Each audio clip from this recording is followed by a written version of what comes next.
그래서 아무리 노력해도 해결되지 않는 문제가 있고 또 아무리 기도해도 응답이 보이지 않는 때가 있습니다.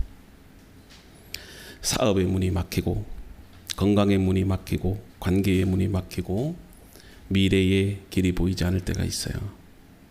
그래서 많은 사람들은 그 자리에서 포기하기도 합니다. 더 이상 방법이 없다고 좌절도 합니다.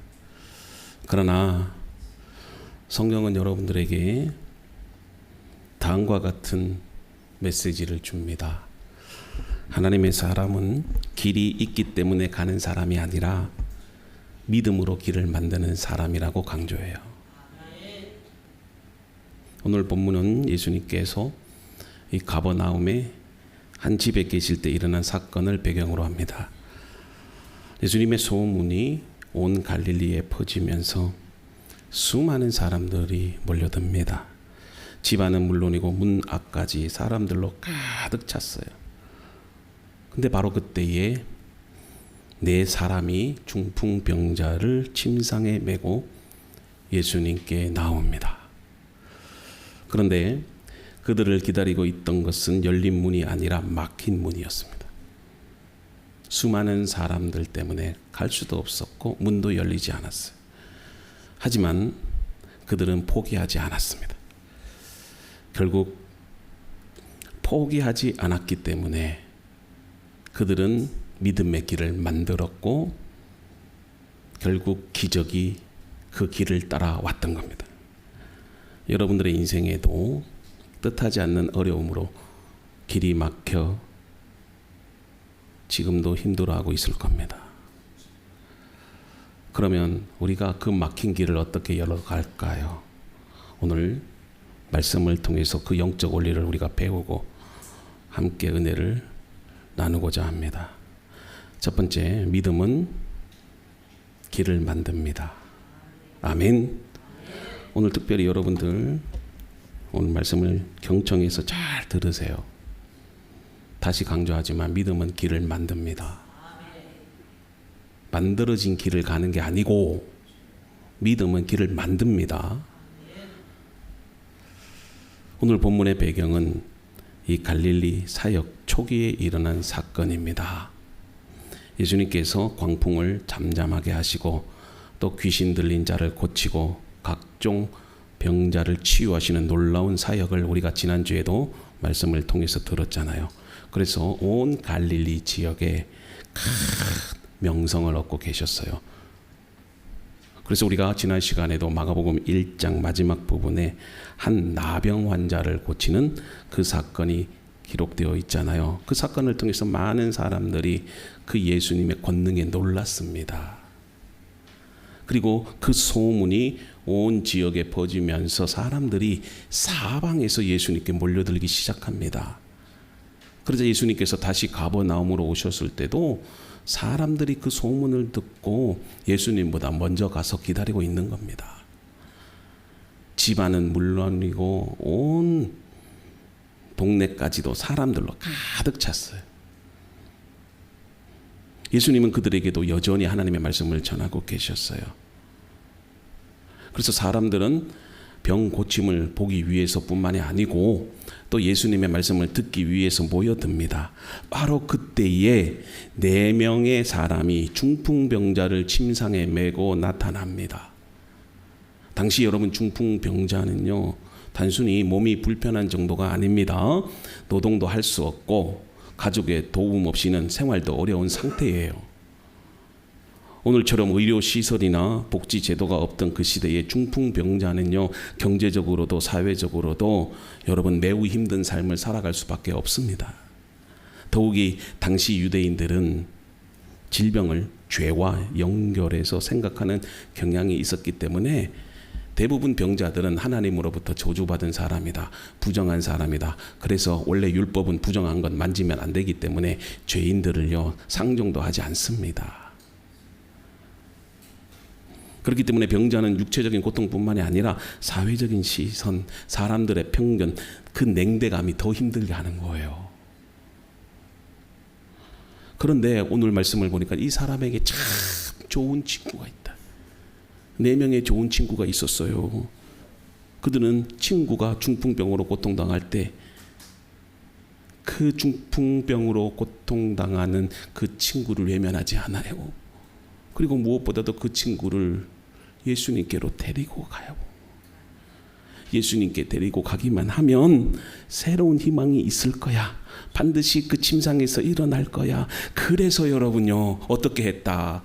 침상을 들고, 여기서 침상은 침대를 말합니다. 예수님이 계신 집까지 온 겁니다. 뭐 그 당시에 택배가 있는 것도 아니고, 여러분 트럭이 있는 게 아닙니다. 메고 걸어서 예수님이 계신 집까지 온 거예요. 여러분 얼마나 힘들었겠습니까? 중풍병자를 메고 거기에 침대까지 들고, 여러분 골목길을 지나고 사람들 사이를 헤치며 왔을 거예요. 얼굴에는 여러분 땀이 흘렀을 거고, 팔과 어깨는 여러분 아파서 이미 지쳐 있을 거고, 다리는 후들후들 거릴 겁니다. 하지만 그들의 마음에는 한 가지 기대가 있어요. 내 친구가 예수님만 만나면 된다. 근데 여러분 막상 도착했어요. 근데 예상치 못한 어려움들이 너무 많아.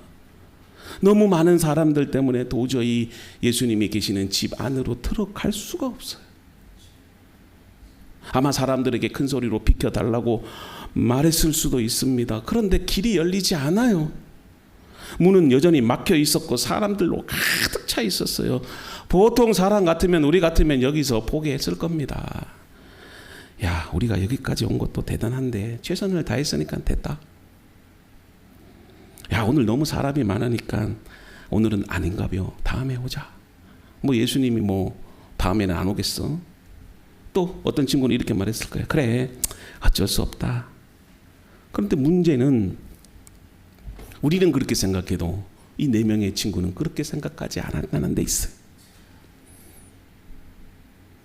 물론 그들 앞에 장애물이 있습니다. 예수님께 갈 수 없는 상황이에요.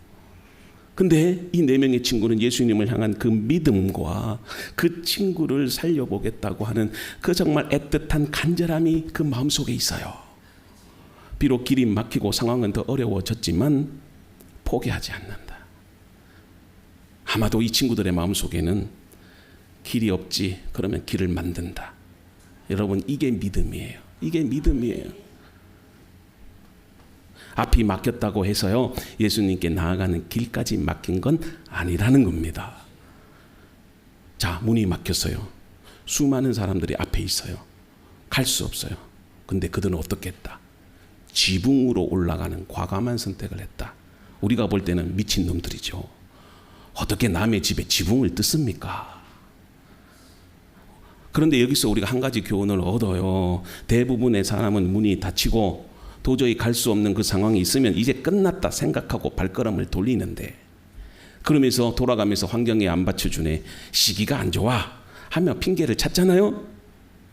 그러나 믿음의 사람은요, 막힌 문만 바라보지 않는다는 거예요.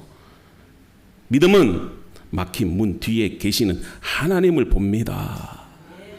중풍병자의 친구들은 문이 막혀 있다고, 사람들 때문에 갈 수 없다고 포기하지 않았습니다. 돌아가지 않았습니다.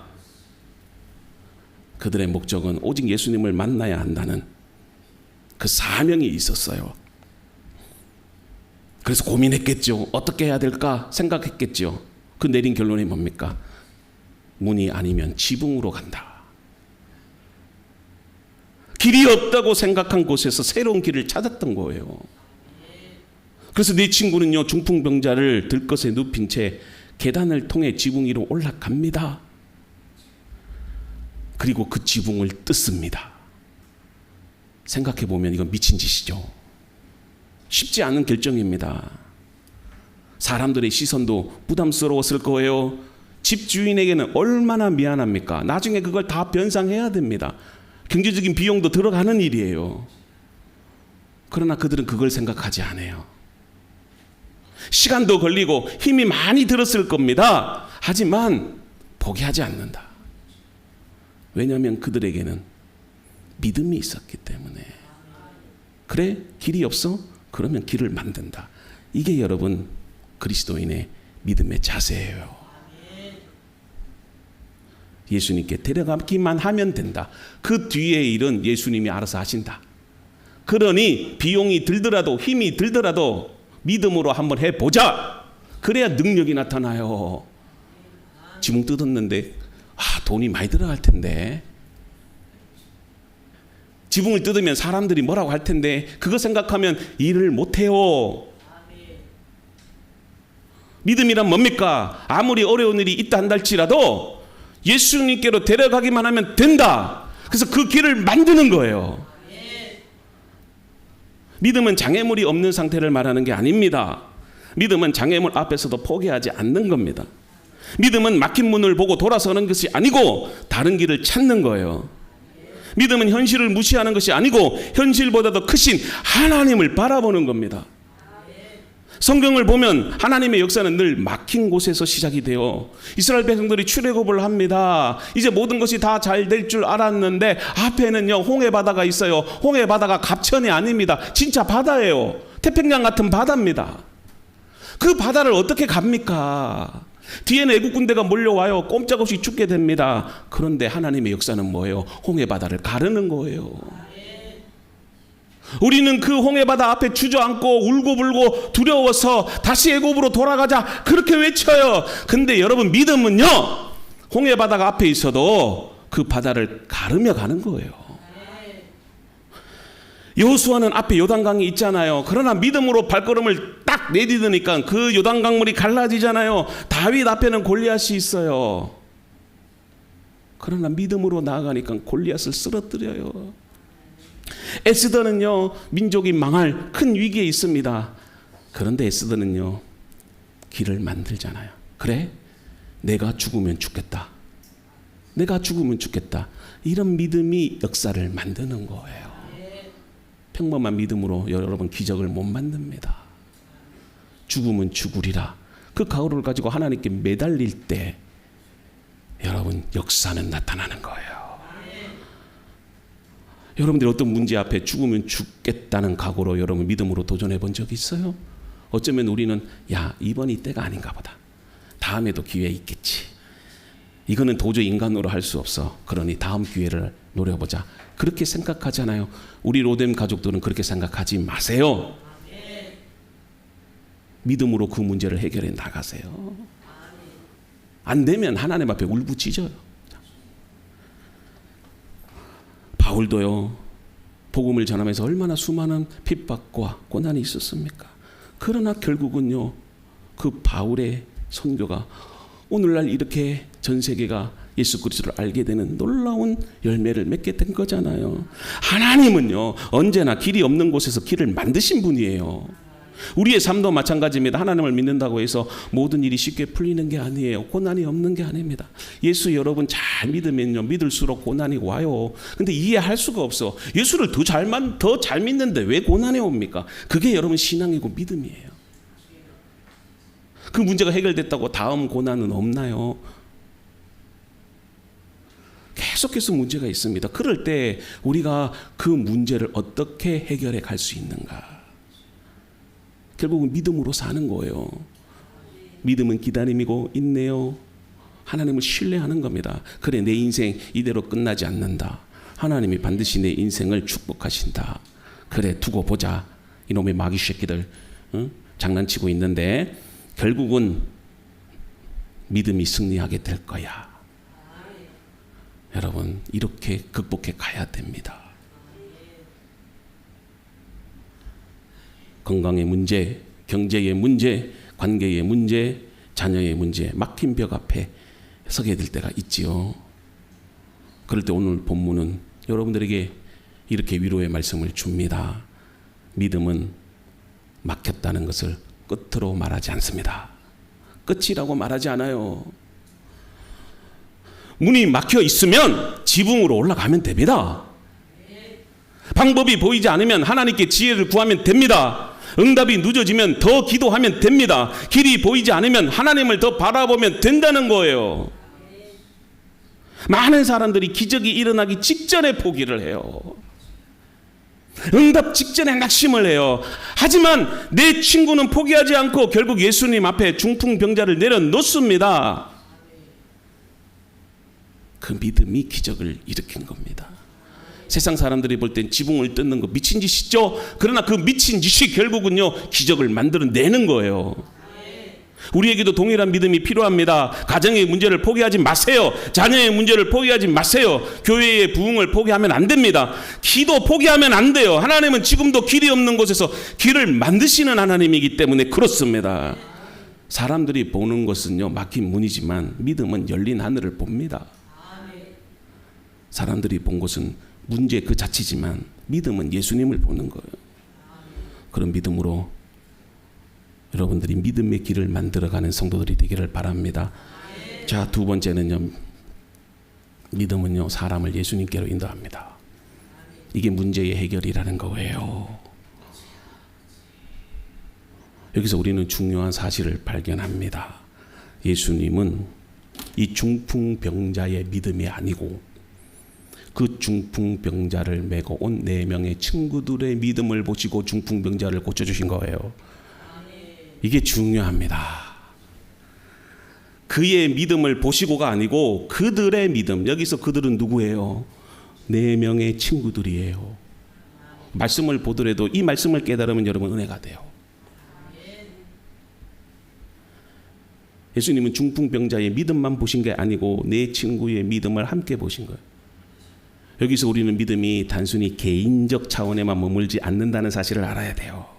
어떤 믿음은 여러분 자신을 살리지만 어떤 믿음은 다른 사람을 살리고 가정을 살리고 교회를 살리고 이 나라와 민족을 살리는 거예요. 그 믿음은 그 정도까지 되어져야 돼요. 째째하게 내 개인의 그런 어떤 문제만 해결하고 믿음은 그친다. 하나님은 그런 하나님이 아닙니다. 어떤 믿음은 다른 사람을 살리는데요. 오늘 본문에 나온 내 친구의 믿음이 바로 중풍병에 걸린 그 친구의 그 고통을 여러분 해결함을 받았던 거예요. 믿음은 다른 사람을 살리는 믿음이에요. 생각해 보세요. 4명의 친구들은 자기 문제 때문에 온 게 아니잖아요. 자기 병을 고치려고 예수님께 나아간 것도 아닙니다. 자기 가정의 문제를 해결하기 위해서 온 것도 아니에요. 오직 사랑하는 친구를 살리기 위해서 움직인 거예요. 그 친구가 중풍병에 걸렸어요. 평생을 여러분요 고생하며 걸을 수도 없어요. 얼마나 예수님께로 가고 싶었겠습니까? 그러나 갈 수가 없어요. 그러나 친구들은요 중풍병에 걸린 그 친구를 포기하지 않아요. 만약에 이 4명의 친구가 없었다면 이 중풍병 친구는요 평생을 그 고통 가운데 살아야 할 거예요. 여러분 주위를 둘러보세요. 누군가는요 고통받고 힘들게 살아가는 이웃들이 있어요. 가족이 있어요. 자녀들이 있어요. 그러나 믿음은요 그들의 고통을 바라보는 것이 아니에요. 외면하는 것이 아니에요. 그들을 예수님께로 데리고 가야 돼요. 친구의 아픔을 자기의 그런 고통처럼 느껴야 돼요. 당시 사회에서 중풍병자는 매우 위험한 힘든 위치에 있었습니다. 육체적으로도 고통스러웠지만 그것보다 더 힘든 게 뭔 줄 알아요? 사회적으로 외면받고 사람들의 손가락질이 더 힘든 거예요. 장애인들이 육체적인 장애 때문에 힘든 게 아니에요. 사회적으로 갖는 편견과 사람들의 외면된 시선 때문에 더 힘든 겁니다. 일을 할 수도 없지만 다른 사람들의 도움 없이는 살아가기 어려운 중풍병자였어요. 물론 사람들은 그를 불쌍히 여길 수도 있겠지요. 그러나 문제는 그를 죄인 취급하는 거예요. 부정한 사람이라고 외면하는 겁니다. 근데 4명의 친구는 그렇게 생각하지 않았습니다. 여전히 친구로서 사랑했어요. 그리고 그 사랑은 행동으로 나타나잖아요. 여기서 진정한 믿음은요 사랑으로 나타나야 돼요. 맨날 하나님 앞에 주여 주여 열심히 기도하고 신앙생활하고 헌금은 많이 해도 사랑이 없으면요 아무것도 아니잖아요. 고린도서 13장에 믿음, 소망, 사랑 이 3가지는 항상 있을 것인데 그 중에 제일은 뭐예요? 사랑으로 믿음으로 행해야 되는 거예요. 사랑으로 소망을 가져야 돼. 진정한 사랑은요 행동으로 증명됩니다. 믿음은 혼자 잘 믿는 게 아닙니다. 나 혼자 천국 가고 내 가족들은 다 지옥 가면 무슨 의미가 있겠습니까? 그 천국 생활 행복할까요? 믿음은 다른 사람을 예수님께로 데려가는 거예요. 어떤 믿음은 나를 살리지만 그러나 성숙한 믿음은요, 다른 사람을 살리고 가정을 살리고 교회를 살린다. 교회는 목사 혼자 살리는 게 아니에요. 성도들이 살리는 거예요. 교회가 부흥되기를 원하면 그 교회 성도들이 교회를 위해서 얼마나 헌신하느냐에 따라서 교회는 부흥되고 안 되는 거예요. 왜냐하면 교회는 목사의 교회가 아니니까, 여러분들의 교회니까. 마찬가지예요. 가정도 그래요. 직장도 그래요. 그 친구들은 말만 하지 않아요. 우리가 너를 위해서 기도할게. 여러분, 대부분 상담을 하거나 주변에 어려움을 당하는 성도들이 있을 때 이런 말들을 많이 하죠. 그래, 내가 너를 위해서 기도할게. 여러분, 거짓말하지 마세요. 너를 위해서 기도한다고 기도해 본 적 있습니까? 저는요, 4년 전에 전민동에서 사역할 때요, 그때 기도 부탁한 성도들의 기도를 지금도 해요. 아니, 한 4년 전에 했던 기도 목사님 응답받았습니다, 나한테 연락을 주면 얼마나 좋아. 연락도 안 줘. 그렇다고 해서 남의 교회 성도들한테 전화해서 신방할 수도 없고. 제가 그래 새벽마다 기도하잖아요. 거기에 이상한 이름이 나오면은요, 목사님이 또 다른 교회 성도들 기도 부탁받아서 기도하는, 벌써 4년째예요. 제가 왜 이 말씀을 하느냐, 여러분들 정말 기도 부탁받으면 기도 안 하잖아요. 그러면서도 기도할게 해. 그냥 인사치레로. 우리 목사님들 중에도 그런 분들 많아요. 인사하는 게 기도할게요. 기도 안 해요. 실제로 여러분, 중풍병자를 메고 예수님께 데려가는 거예요. 땀을 흘렸고 시간을 사용했고 수고를 감당해야 되는 거예요. 그럴 때 중풍병자 친구가 사는 겁니다.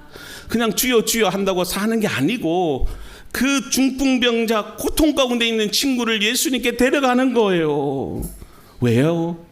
긍휼의 마음 때문에. 기도를 해도요, 사랑의 마음, 긍휼의 마음이 없으면 기도는 형식이에요. 오늘날 교회도 마찬가지입니다. 세상에는 영적으로 중풍병자 같은 사람이 너무 많아요. 하나님을 떠난 사람들, 상처로 무너진 사람들, 절망 가운데 살아가는 사람들, 죄와 중독에 묶여 있는 사람들이 있어요. 스스로 예수님께 나올 수 없는 그런 사람들이 너무 많아요. 그런 사람들을 누가 예수님께로 데려가겠습니까? 바로 여러분들이. 하나님은 교회를 통해 사람을 부르셔요. 성도를 통해서 사람들을 만나게 하십니다. 그래서 우리의 기도와 사랑과 섬김을 통해 바로 막힌 길을 여신다는 겁니다. 여기서 어떻게 길을 여는가, 그 방법을 알겠지요. 내가 기도하는 믿음도 중요해요. 그러나 누군가를 위해 기도하는 믿음은 더 중요합니다. 여러분, 교회를 사랑하죠. 교회를 위해서 얼마나 헌신했습니까? 주일 예배는 참석해도 주중에 교회에 와서 한 번이라도 교회를 돌아보고 청소라도 한번 해보고, 아니면 지하든지 위에 올라와서 오늘 또 성전에서 잠깐이라도 기도해 본 적이 있습니까? 이 로덴 교회는 바로 여러분들의 교회고 하나님의 교회입니다. 목사님을 통해서 교회를 세우게 하셨지만 결국은 여러분들이, 그리고 여러분들의 자녀들이 이 교회에서 평생을 신앙생활을 해야 돼요. 오늘날 한국 사회가 왜 이렇게 개인주의로 흘러갑니까? 공동체 의식이 없어서 그래요. 우리 아버지 어머니 세대들은요, 나는 못 먹어도, 나는 못 살아도 내 자식들, 이 나라만큼은. 그래서 여러분요, 밤잠 자지 않고 헌신하고, 아파도 병원 한번 못 가고, 그렇게 여러분들이 기도해 왔고, 나라가 어려울 때마다 우리 성도들은요 다 산기도 갔어요. 나라가 망했을 때는요 집집마다 애기 돌반지, 금덩어리 다 내놓고 나라를 살렸던 게 기독교인들이에요. 나라가 일제치하에 있을 때도 기독교인들이 일어나 3.1 운동을 주도했고 독립운동을 주도했어요. 그 기적이 오늘의 대한민국을 만든 거예요. 지금 대한민국이요, 세계 4대 선진국이라고 합니다. 여러분, 제발 필리핀만 따라갈 수 있으면 좋겠다. 여러분, 그게 우리의 꿈이었어요. 일본 지금 우리 발밑에 있어요. 옛날에 일본이라고 하면 열광했지 않습니까? 소니 워크맨, 일제 제품, 부의 상징이었어요. 지금 일본 제품 아무도 안 써요. 그만큼 공동체 의식이, 나보다는 남을 위한 그 헌신이 이렇게 축복의 삶으로 바꾸었잖아요. 믿음 생활도 마찬가지예요. 내가 그만큼 헌신하고 내가 공동체를 위해서, 교회를 위해서, 하나님 나라를 위해서 헌신하면 반드시 하나님께서 열매를 맺게 하십니다. 여러분도 모두 인생의 중풍병자들이에요. 죄로 인해 하나님께 나아갈 수도 없었고 영적으로 무기력했고 누군가의 기도와 사랑이 필요했던 사람들이에요. 그런데 부모님의 기도, 배우자의 기도, 또 교육자들의 기도, 성도들의 기도를 통해서 오늘 우리가 이 자리에 있게 된 겁니다. 생각해보면 여러분들을 여기까지 데리고 온 수많은 4명의 친구가 있었습니다. 어머니의 눈물 어린 기도가 있었고 포기하지 않는 아버지의 믿음이 있었고 끝까지 품어준 교회 공동체가 있었어요. 그래서 이제 하나님 여러분들에게 묻고 계셔요. 너는 누구의 친구가 되어주겠니? 지금도 예수님께 오지 못한 사람들이 많습니다. 믿음을 잃어버린 자녀들이 있습니다. 교회를 떠난 가족들이 있습니다. 상처받아 무너진 가족 성도들이 있어요. 하나님은 그들을 향해 포기하지 않는 믿음을 찾고 계셔요. 하나님은 오늘 또 그들의 믿음, 여러분들의 믿음을 보시고 역사하십니다. 세 번째, 믿음은 가장 큰 기적을 경험하게 합니다. 자, 여기서 가장 큰 기적이 뭘까요? 잘 들으세요. 자, 중풍병자의 친구들은 병 고침을 기대하고 왔잖아요. 자, 그들이 지붕까지 뜯어가며 중풍병자를 예수님 앞에 내려놓은 이유가 분명했어요. 왜 그럴까요? 이 친구가 병이 낫기를 바란 거예요. 걸을 수 없는 이 친구가 걷기를 바랬고, 누워있던 이 친구가 다시 일어나기를 바랬고요, 절망 속에 있던 사람이 새 삶을 얻기를 바란 겁니다. 그런데 예수님께서 가장 먼저 하신 말씀이 있어요. 우리의 예상과는 완전히 달라요. 뭡니까? 예수께서 그들의 믿음을 보시고 중풍병자에게 이르시되 작은 자야 내 죄사함을 받았느니라. 예수님은 중풍병자에게 일어나 걸으라 하지 않고 내 죄사함을 받았느니라 이렇게 말씀해요. 자, 오늘 조금 시간이 가도 제가 조절은 하는데 오늘 조절 안 할게요. 중요한 말씀이기 때문에 여러분 끝까지 들으세요. 좀 시간이 가도. 사람들은 그의 마비된 몸과 현실의 고통을 보았지만 예수님은 그보다 더 깊은 영혼의 문제와 하나님과의 관계 회복을 보신 거예요. 당시 사람들은요, 병에 걸렸을 때는 그것을 죄와 연결해서 생각했어요. 하나님의 저주를 받았기 때문에 병에 걸렸다고 그렇게 생각했다는 겁니다. 그래서 중풍병자는 육체적인 고통뿐만이 아니라 사회적인 정죄감, 비난, 낙인, 이게 그를 힘들게 한 거예요. 그런데 예수님은 그를 병자로 보지 않고 뭐라고 불렀다고요? 작은 자야. 이 말에는 긍휼과 사랑이 담겨져 있어요. 너 그동안 외면받고 힘들었지? 평생을 침상에 누워서 다른 사람들의 도움 없이는 살지 못했지? 그래, 내게로 잘 왔다. 작은 자야 하시면서 그를 불러주시는 거예요. 여러분, 주님은 문제가 중요한 게 아니에요. 그 질병 아무 문제 될 게 없어요. 말기암 환자도 하나님이 말씀하시면 고치셔요. 근데 예수님의 관심은 질병이 아니에요. 여러분들 돈 없죠? 아유, 하나님 돈이 하늘에서 떨어졌으면 좋겠는데 예수님 앞에는요, 우리 전능하신 하나님은 돈이 중요한 게 아니에요. 천지가 다 하나님 건데. 중요한 것은 돈보다, 건강보다, 내가 승진하는 것보다 여러분들의 영혼이 회복되는 게 먼저다는 거예요. 이걸 사람들이 잊기 때문에 하나님의 복을 못 받는 거예요. 하나님, 왜 나는 물질의 복이 없습니까? 왜 나는 건강의 복을 받지 못했습니까? 여러분들의 영혼이 치유받지 못했기 때문에 그래요. 영혼이 건강해야 여러분 물질의 복도 옵니다. 건강의 복도 오는 거예요. 건강은요, 여러분 영혼이 지배하는 거예요.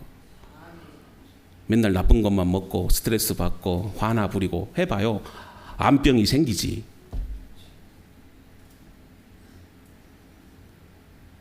예수님은 그에게 죄사함을 선포하시잖아요. 이것은 단순한 위로가 아닙니다. 죄사함은요, 하나님만이 하실 수 있잖아요. 그런데 내가 너의 죄를 사하노라 이렇게 예수님이 얘기를 하니까 서기관들과 바리새인들은요, 예수님을 하나님의 아들로 생각 안 하거든요. 그래서 이렇게 비난하잖아요. 누가 능히 죄를 사하느냐? 신성모독이다. 그들의 생각은 틀린 게 아니에요. 맞아요. 죄를 사하는 권세는 하나님께만 있잖아요.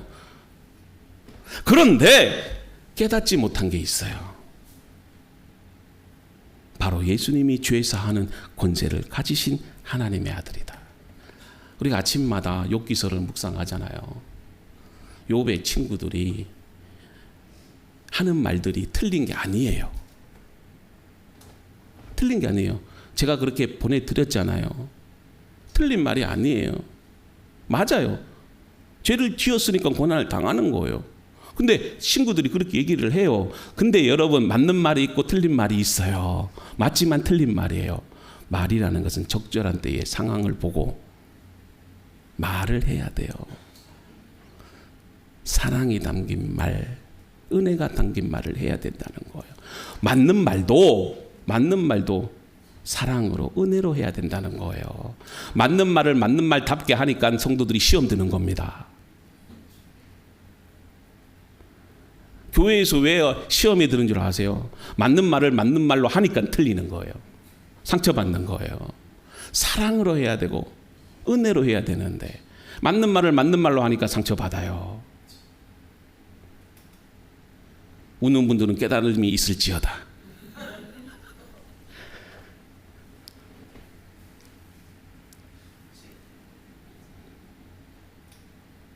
예수님은 그들의 마음을 아시고 말씀하잖아요. 예수님이 죄사하는 권세를 가진 하나님의 아들이에요. 그걸 믿지 못한 거잖아요. 그래서 중풍병자에게 내 죄사함을 받았느니라 하는 말과 일어나 내 상을 가지고 걸어가라 하는 말 중에 어느 것이 쉽겠느냐. 자, 무슨 말이냐면, 잘 들으세요. 겉으로 보기에는 죄사함을 선언하는 말이 쉽잖아요. 왜요? 안 보여. 안 보여. 저 사람은 까만 마음이 있는데 흰 마음으로 바뀌었다는 거 보여요? 안 보여요? 안 보여. 안 보이니까 말하기 쉽다는 거예요. 이해 가시죠? 보통 능력 있는 목사님이 네 병이 고침 받았다. 이 사람이 원래 아팠는지 우린 몰라. 몰라. 근데 고침 받았대. 그러니까 말은 쉬워. 왜야? 결과가 안 보이잖아요. 그러나 실제로 죄사함은요, 인간이 할 수 없는 정말 어려운 일이에요. 반대로 보세요. 일어나 걸어가라. 이 말은 쉬울까요? 어려울까요? 어려워요. 그래, 내가 네 병을 고쳐줄게. 일어나 걸어라. 안 걸으면 큰일 나는 거예요. 그래서 목사님들 함부로 못해. 그렇잖아요. 결과가 즉시 드러나기 때문에 말하기 어려워요. 만약 중풍병자가 일어나지 못하면 그 말은 거짓이기 때문에 들통나잖아요. 어느 것이 더 쉬워요? 내 죄사함을 받았느냐가 더 쉽겠죠. 그래서 예수님은 자신에게 죄사하는 권세가 있음을 보이기 위해서 중풍병자에게 말씀합니다. 뭐라고요? 일어나 내 상을 가지고 집으로 가라. 그러자 여러분, 놀라운 일이 일어납니다. 평생 누워있던 사람이 여러분 기적적으로 일어난 거예요. 보세요. 그 전에는 친구들이 자기 침대를 들고 왔잖아요. 여기서 상은 밥상이 아닙니다. 침대를 말해요. 근데 이제는 누가 내 상을 들고 갑니까? 내가. 그전에는 친구들이 들고 왔는데 내가 들고 갔다. 자기 손으로 든 거예요. 사람들에게 매여서 들어왔던 사람이 자기 발로 걸어가요. 유진서 목사님 지금 가셔야 되는 거 아니에요? 괜찮아요. 지금 가셔야 될 상황이 있어서. 인간의 짐이었던, 인생의 짐이었던 그 침상이 이제는 뭐가 되는가? 은혜가 증가가 된 거예요. 여러분, 이게 복음적인 장면입니다. 자, 예수님을 만나기 전에는 침상이 그 사람을 붙들고 있어요. 침상과 나는 하나다. 침상 없이는 살아갈 수 없어요. 근데 예수님을 만난 후에는 사람이 침상을 듭니다. 이게 놀라운 변화예요. 이전에는 뭐냐? 문제가, 질병이, 환경이 그 사람을 지배했는데 이제는 죄사함을 받고 나니까 그 문제 위에 사람이 서 있는 거예요. 믿음으로 그 문제를 지배해 나가는 거예요. 그 상을 들고 당당하게 가는 겁니다. 이전에는 절망이 그를 묶고 있었는데 이제는 주님의 말씀으로 자유를 얻은 거예요. 이것이 예수님이 여러분들에게 주시는 회복의 원리입니다. 여러분들의 인생에도 각자의 침상이 있을 거예요.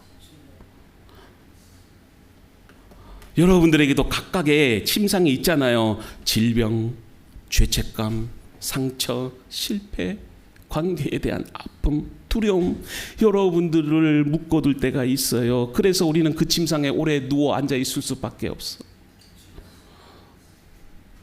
그래서 그 침상을 내 인생의 전부라고 생각하고 당연하게 살아왔어.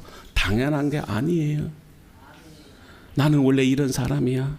우리 가정은 절대 변하지 않아. 내 자녀는 안 돼. 내 신앙은 여기까지야. 그렇게 스스로를 규정해버리고 살아왔지요.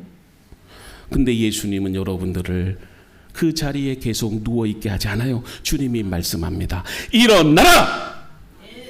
여러분, 일어나야 돼요. 단순히 몸을 움직이라 그 명령이 아니고 절망에서 일어나라, 실패에서 일어나라, 두려움에서 일어나라, 질병에서 일어나라는 말씀이에요. 그리고 뭐라고 합니까? 내 상을 가지고 집으로 가라. 주님은 여러분들의 과거를 지우는 데만 끝나지 않고 그 과거까지도 은혜의 간증으로 바꾸신 거예요. 이것이 여러분 믿음이 경험하는 가장 큰 기적입니다. 믿음은 단지 원하는 문제가 해결되는 것만이 아닙니다. 믿음은 예수님 안에서 내가 새 사람이 되는 겁니다. 병이 낫는 것도 기적이지만 죄 사함을 받는 것이 더 큰 기적입니다. 환경이 바뀌는 것도 은혜지만 내 영혼이 하나님 앞에서 회복되는 것이 더 큰 은혜입니다. 지금은 힘들고 어려운데 그러나 불평하지 않고 그 고난조차도 감사할 수 있는 것, 그것을 이겨나갈 수 있는 힘이 내 안에 있다는 것, 하나님은 여전히 나를 버리지 않는다는 그 믿음으로 살아가는 것, 그것이 여러분 가장 큰 은혜요 축복이고 가장 큰 기적이에요. 우리는 기도할 때만 눈에 보이는 문제들만 붙들고 기도하죠. 그래서 하나님 이 문제 해결해 주세요. 이 병 고쳐주세요. 이 길을 열어주세요. 이 사람 변화시켜주세요. 물론 하나님께 그렇게 기도해야 됩니다. 그러나 거기에서만 멈추면 안 돼요. 우리는 더 깊이 기도해야 됩니다. 주님, 이 문제를 통해 제 영혼을 회복시켜 주세요. 두려운데 그 고난 속에서도 주님을 만나게 해주세요. 내 마음을 새롭게 바꿔주세요. 내 마음을 은혜로 채워주세요. 내 믿음이 먼저 새로워지게 해주세요. 문제 해결보다 주님의 말씀을 붙들고 살아가게 해주세요. 여러분, 이게 중요해요. 적용이 중요한 거예요. 오늘 여러분 말씀을 들었잖아요. 이제 해야 할 일은 뭐냐? 그렇게 적용하며 살아야 돼. 여러분들의 앞에 놓인 가장 큰 문제가 뭘까요? 내가 가장 먼저 해결받고 싶은 것이 무엇입니까? 건강입니까? 물질입니까? 자녀입니까? 관계입니까? 미래입니까? 주님은 그 문제를 외면하지 않아요. 그러나 주님은 그 문제보다도 더 깊은 여러분들의 영혼의 문제를 보신다는 거예요. 여러분들의 영혼이 상처받으면 계속해서 두려움이 온다는 거예요. 여러분들이 낙심하고 실패의 인생을 산다면 계속해서 여러분들은 괴로워지는 거예요. 침상에 누워 있을 수밖에 없다는 거예요. 병상에 있으면 일어나세요. 믿음으로 살려고 하나님 앞에 구하셔야 돼. 자녀의 문제, 사업의 문제, 고통의 문제가 있다면 그 문제를 하나님께 맡기고 내 침상에서 일어나라 하시는 그 말씀을 신뢰하고 담대하게 하루하루를 살아가는 거예요. 중요한 것은 내가 다시 일어나야 할 사명이 있는지, 성도는 기적만 바라보면 안 돼요. 기적을 행하시는 예수님을 바라봐야 된다는 겁니다. 병 고침만 바라보지 말고 죄 사함을 주시는 주님을 바라봐야 돼요. 내 인생 여기서 끝나지 않는다. 주님, 나 여기서 죽지 않아요. 나 해야 할 사명이 있기 때문에 하나님 살려주세요. 하나님께 매달리세요. 이유가 있잖아요. 이유가 있잖아요. 내가 살아가야 할 이유가 있잖아요. 히스기야가 하나님 앞에 15년 생명 연장 시켜달라고 그냥 떼쓴 게 아닙니다. 이 민족을 위해서 하나님, 내가 해야 될 사명이 남아있어요. 이 민족을 하나님의 백성으로 만들어야 돼요. 그래서 하나님 살려주세요. 그렇게 기도한 거예요. 이유가 있으면 하나님 살려주시는 거예요. 이유가 있으면 문제는 해결되는 겁니다. 그냥 빨리 죽어야지, 이런 말 절대 하면 안 돼요. 기독교인들에게 하지 말아야 할 거, 운명 이런 거 하지 마세요. 말하지 마세요. 죽는다 이 말 절대 하면 안 돼요. 살아있음에 여러분 가족들이 행복한 겁니다. 자녀가 있음에 부모로서 행복한 거예요. 자녀들이 말썽치기지요. 교회 안 나와 힘들지요. 자녀가 지금 아파서 고통받고 있죠. 그래도 자녀가 있기에 행복한 게 부모예요. 자녀 얼굴만 볼 수 있어도 얼마나 감사해요. 자녀가 죽지 않고 살아있음에 감사한 거예요. 왜요? 우리에게는 소망이 있기에 하나님이 이 자녀에게 믿음을 준다. 하나님이 이 자녀를 축복해 준다. 그 소망이 있기 때문에 지금은 힘들어도 여러분 견뎌나가는 겁니다. 저도 목회를 하면서 왜 안 힘들겠어요? 이 조그만한 교회 몇 명 안 되는 성도 같고 얼마나 하나님 앞에 울었겠습니까? 그러나 소망이 있기에 하나님이 우리 교회를 큰 교회로 축복하신다. 앞으로 우리 교회도 말레이시아에 선교센터를 만든다. 이제 우리 교회도 키즈 카페가 생긴다. 그래서 아이들이, 이 동네 아이들이 다 우리 교회로 올 거다. 그 소망도 없으면 어떻게 살까요? 그게 여러분 믿음이에요. 실패를 내 인생의 결론으로 삼지 마세요. 한 가지 더 기억해야 될 게, 자, 마지막으로 여러분들에게 이야기하는 거 잘 들으셔야 돼요. 중풍병자가 일어나고 나서 어떻게 했느냐, 사람들이 어떤 반응을 보였느냐, 우리가 이런 일을 도무지 못했다. 하나님을 찬양했다는 거예요. 하나님께 영광을 돌렸다는 겁니다. 여러분들의 삶이 바뀌고 회복이 되는 것, 그것을 통해서 하나님께 영광을 돌려야 돼요. 한 사람이 회복되면 나만 기쁜 게 아닙니다. 가정이 살아나고 교회가 힘을 얻잖아요. 주변 사람들이 하나님을 보게 되잖아요. 내 상처가 간증이 되고, 내 실패가 은혜의 간증이 되고, 내 침상에 하나님의 영광을 드러내는 도구가 돼요. 그래서 여러분, 오늘 또 우리는 믿음으로 주님 앞에 나가야 됩니다. 그래서 주님 앞에 다 내려놓으세요. 내 힘으로 해결할 수 없는 문제, 오래 누워있던 침상, 포기하고 싶었던 현실을 예수님 앞에 가져가야 해요. 그리고 여러분, 다음과 같은 예수님의 말씀을 들어야 돼요. 작은 자야, 내 죄사함을 받았느니라. 일어나 내 상을 가지고 집으로 가라. 여러분, 이 말씀이 여러분들에게 증거가 되고 간증이 되기를 바랍니다. 그래서 이번 한 주간도 상황으로 불편하지 말고 앞으로 이루실 주님을 바라보면서 감사와 찬양으로 나가는 우리 로덴 가족 여러분들이 되기를 주님의 이름으로 축복합니다.